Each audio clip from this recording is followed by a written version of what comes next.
Hi everyone, I'm Jesse with Canine Perspective, and we're here with Bane, who is a deaf bull terrier. He's here with us for a 4-week board and train. They had started training as they noticed some behavior issues arising, and then the epidemic hit, so now he's here with us for a board and train because things started to escalate very quickly. So one of the things we need to do here with Bane is actually muzzle train him. I have a Baskerville fitted on the inside with aluminum. Bane here is not very food motivated, so we're not using it to coax him or anything like that. This is his actual meal for the day. And also he's on a strict diet because he has, I believe it was kidney stones. So he's on a very bland science diet, canned food diet. So we can't give him any treats or anything like that. So when I muzzle train differently than I think a lot of trainers do. I use the dog's food or kibble, what they would eat throughout the day for their meal. If the dog doesn't eat the kibble from the muzzle, then they don't eat. I just keep repeating that process, and I'll explain that more towards the end. But I want to give you an idea of how I go about it. So we have a Baskerville muzzle here. This is a size 6, just so it's easier for him to put his face in while we wait for his appropriate muzzle. And then I have in here some of his canned food.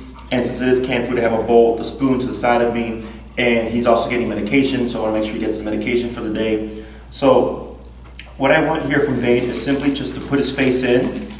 I'm not too worried about him keeping his face in there for a period of time. I just want to get him used to repeatedly putting his face in. So I'm only going to take small little pieces here, because when we're trying to condition a dog to like something, it's not about the size of the reward that they're receiving, it's actually the number of times they do it. So if I put a very large piece of meat in here, or canned food, he's not going to care if he drops some there. He's not going to care so much about the big piece. He's going to think, wow, I put my face in that muzzle 100 times, and 100 times there was something in there waiting for me. Okay, so that's what we're trying to create. And I'm doing a little bit of a bigger chunk here so that, we're not sitting here for 15 minutes while he tries to eat from this muzzle.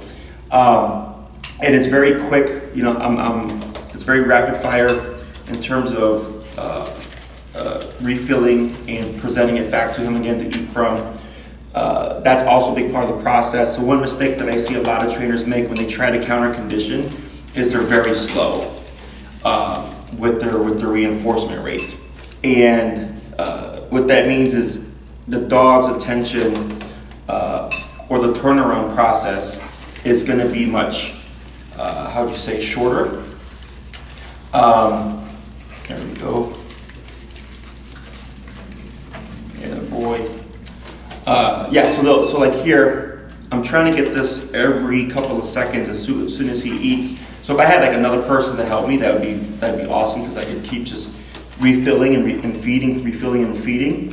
And typically with trainers, they'll give one treat and they'll wait a few seconds, then another treat, then a few seconds, and there's too much of a time frame between those reinforcements. And I want to get them as quickly back to back as possible. I think a great source of, example for rate of reinforcement is Sophia Yin. If you watch her videos, she was a veterinary behaviorist who was really pushing the positive reinforcement front. I think it was approximately like 8 years ago. She's since passed. If you watch her videos, she's doing a pretty quick reinforcement rate, and I always like to use her videos as an example to clients. So what we're doing here, of course, is just putting the food and having Bane go in, eat his food from it, and we're creating that habit of putting his face into the muzzle. Now Bane is deaf, so we don't have any kind of visual or verbal cue, that we can use for him. What I'm wanting to create here is as soon as he sees his muzzle, he's just trying to put his face right in it. And eventually we will build it up to him putting his face in it and then putting the straps around very briefly and then removing it. A mistake that people make is they try to get the dog to wear the muzzle for a period of time or a long period of time right off the bat. And it tends to freak out dogs and stress them out, and they end up fighting the muzzle.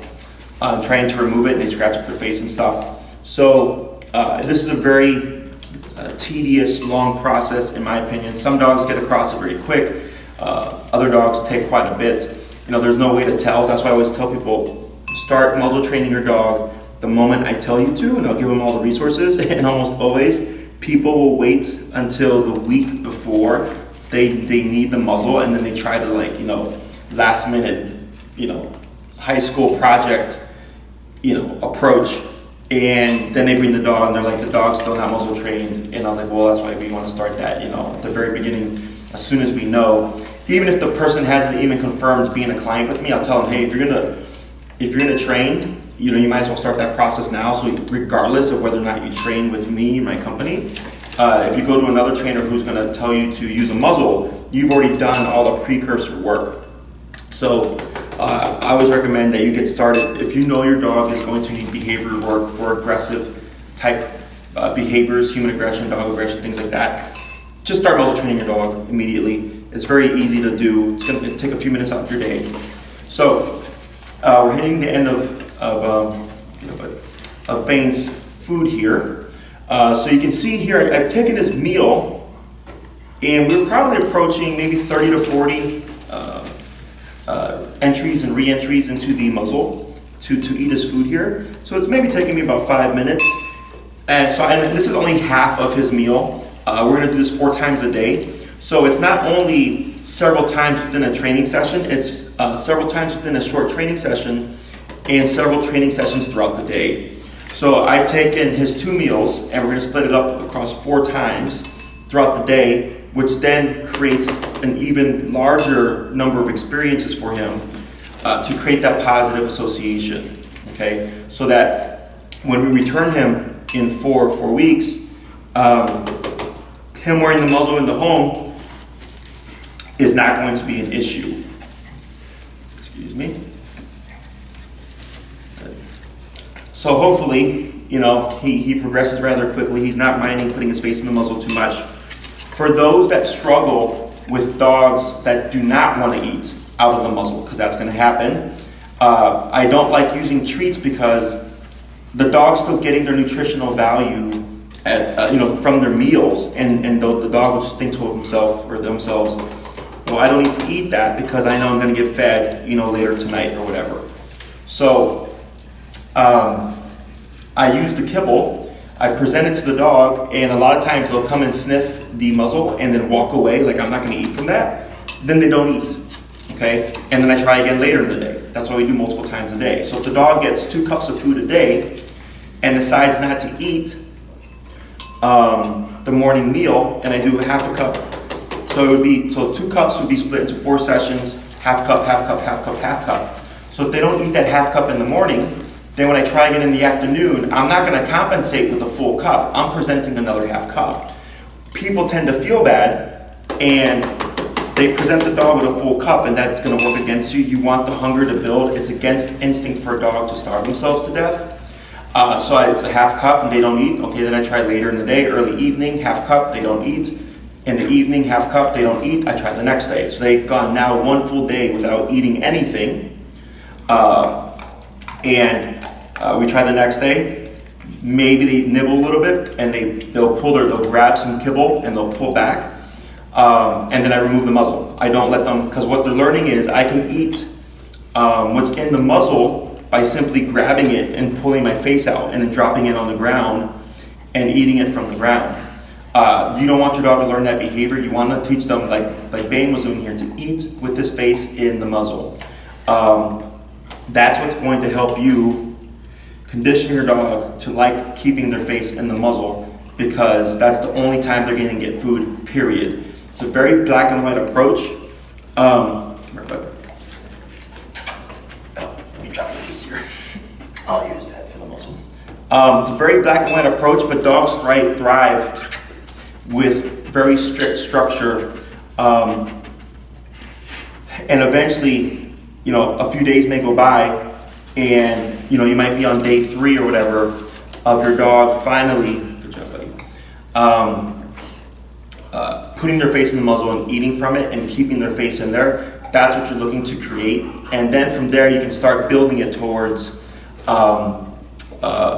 keeping the face in the muzzle and putting the straps around briefly, and I'll make a separate video of that. But I just wanted to show my rate of reinforcement when I do muzzle training. I take the dog's meal, I don't use treats, I remove all treats during that time frame, all bones, antlers, all that stuff. Anything the dog would ingest, I remove. And it's solely their regular food diet, whether it's dog kibble, canned food, raw diet, what have you, is coming straight from that muzzle in very small portions in a short time frame, multiple times a day, until I start to see the dog really looking forward to seeing this muzzle out, because they know that that's essentially now their bowl, and that's when they're going to eat. And then I continue with that process, and then I move to the straps going around the head, to eating their meal entirely from there without having to do little bits and pieces here and there, because now they're already incentivized to put their face in the muzzle. And then we progress it to, now it's just you put your face in the muzzle, there's nothing in there, and you wear it during the walk, you wear it throughout the day randomly. If you see your dog wanting to put their face in the muzzle like this, I don't discourage it, because I'm looking for that one to see it as a good thing and not so much negative, because almost always, especially when we're dealing with dogs with aggressive responses, when we bring in the stressor, dogs tend to fight the muzzle at some point one way or another, but the counter conditioning that we do with the food really kind of shortens that process of fight response when it comes to trying to remove the muzzle. So I'm Jesse with Canine Perspective. This, of course, is Bane, the deaf bull terrier. And, thank you for watching, and we'll see you next time.